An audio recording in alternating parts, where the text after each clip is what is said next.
You might ask yourself why the orders we showed in part 1 are so important for our fall of the Cabal. Well, you know the expression, know thy enemy? In order to understand the magnificence of their elite plan and the magnitude of their evil intent, we must first identify whom we are dealing with here. There is so much misinformation going around, not only on the internet, but also in our history books. That, by the way, were never written by neutral observers, but always by the winners. If you don't understand where the Cabal comes from, how far back they go in history, if you don't know how we were led to believe that all of these orders and movements were separate entities that came and went in history, independently and rather harmlessly, then you will most certainly not understand nor believe the true identity of the Cabal. You will miss the fact that we find ourselves at the final stage of their master plan. And if you don't fully comprehend in which danger we find ourselves, you will not know what to do at the moment suprême. That is why we make this documentary, so you can wake up, see through all the lies, and take action to claim your sovereignty back.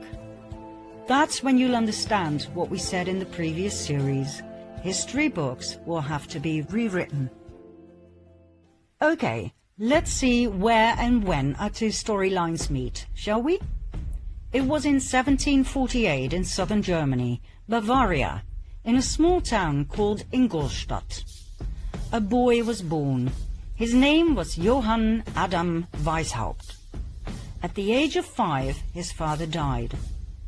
The Jesuits took him under their wings and groomed Adam, who turned out to be a highly intelligent and strong-minded individual, to become a professor in canon law at the Jesuit University of Ingolstadt.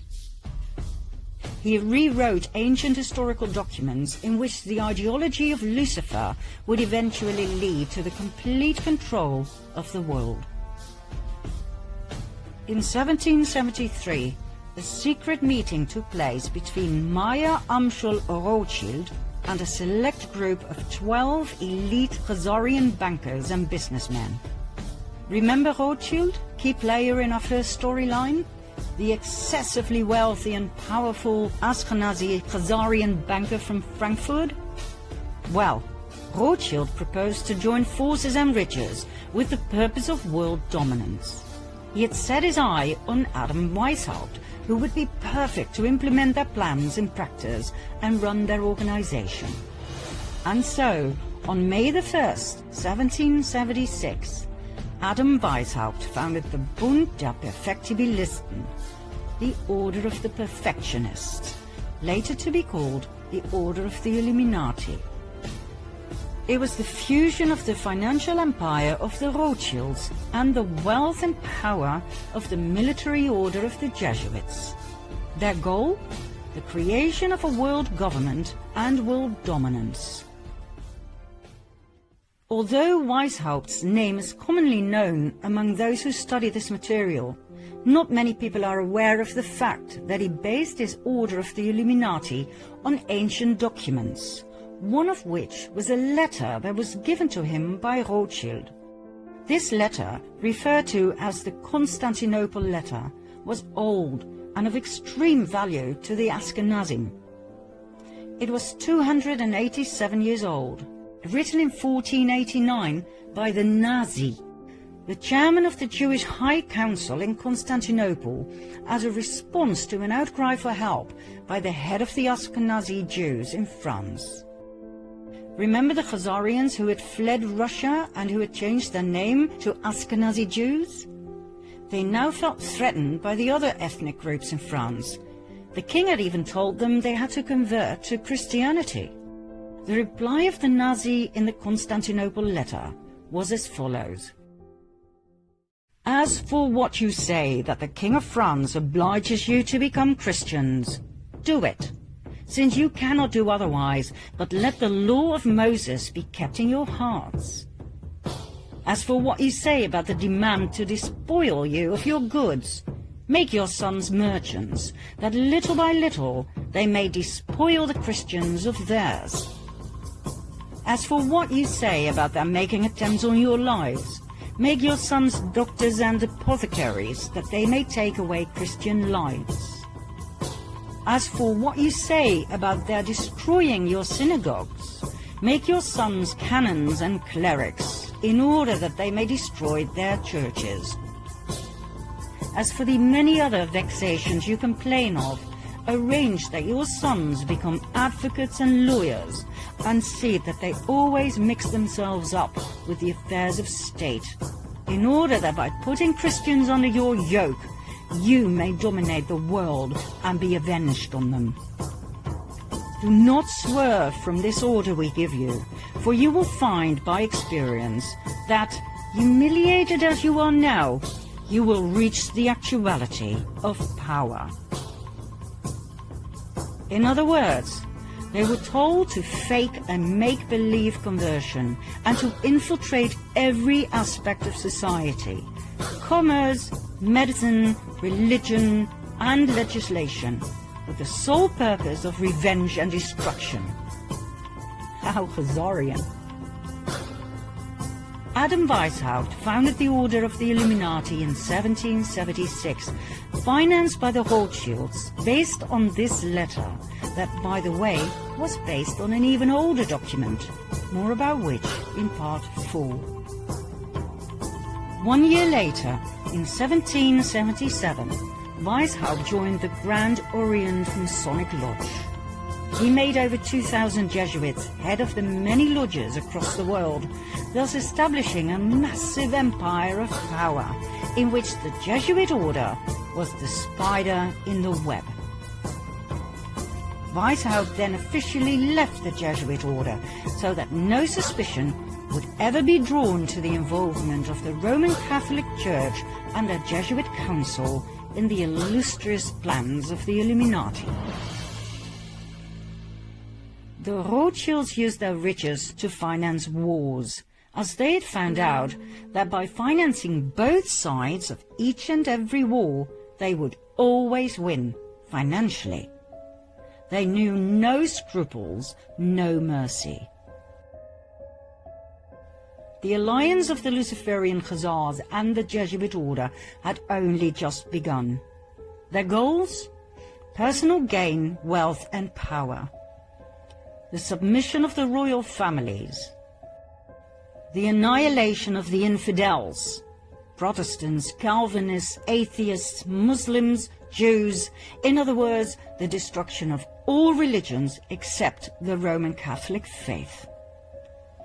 The destruction of all governments, world dominance of the Pope, and revenge. Revenge on each and every one who had ever betrayed them.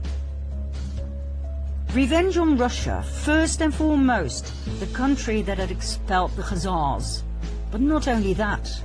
Remember the vengeance of the Jesuits on the Pope, who had betrayed them? Well, they weren't done just yet. For the European kings of France, Spain, England, Austria, and so on, who had banned the Jesuit order, were about to have a taste of their wrath. The first pawn the Illuminati alliance put forward was Napoleon Bonaparte. The fact that the French Revolution was indeed orchestrated by elite secret societies was documented and proven by the French Jesuit Augustin Baruel. He wrote an influential account in which he focused in particular on Adam Weishaupt, founder of the Order of the Illuminati. According to Baruel, the French Revolution was orchestrated by Freemasons and philosophers like Voltaire and Montesquieu. We'll get back to Baruel in a later stage, so remember his name. Napoleon's advisor was a Jesuit, Emmanuel Sillet.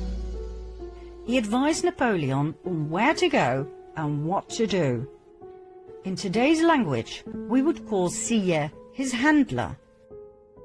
According to many historians and researchers, the Jesuits were the ones who orchestrated and directed the French Revolution and the outcome. Napoleon was a Masonic Grand Master. He was chosen and initiated by the order to play a key role in their planned revolution. Napoleon's brother, Louis Bonaparte, was made Grand Master of the Grand Orient of France. His wife Josephine was a member of the Mason Rite of Adoption. Under Napoleon's rule, the number of lodges in France grew from 300 to 1,220. Napoleon was a puppet of the Cabal. We were led to believe he was the front man, but he was not. The hidden hand that some historians believe was to cover an ulcer, seriously, was actually a common Masonic gesture called the sign of the Master of the Second Veil. Many world leaders have shown this sign throughout the ages. The French Revolution started in 1789 and lasted for 10 long and bloody years of absolute terror. It was the master plan of the Jesuit Council to take revenge on France, to destabilize the country through war, and to destroy the French crown. Their tool? The Jacobins, an extremist political movement founded by none other than Napoleon's advisor, the Jesuit Sieyes. The Jacobins caused mayhem across France, rioting, plundering, murdering everyone who stood in their way. They left behind a trail of death and destruction wherever they went. The Jesuit plan worked. The guillotines worked overtime.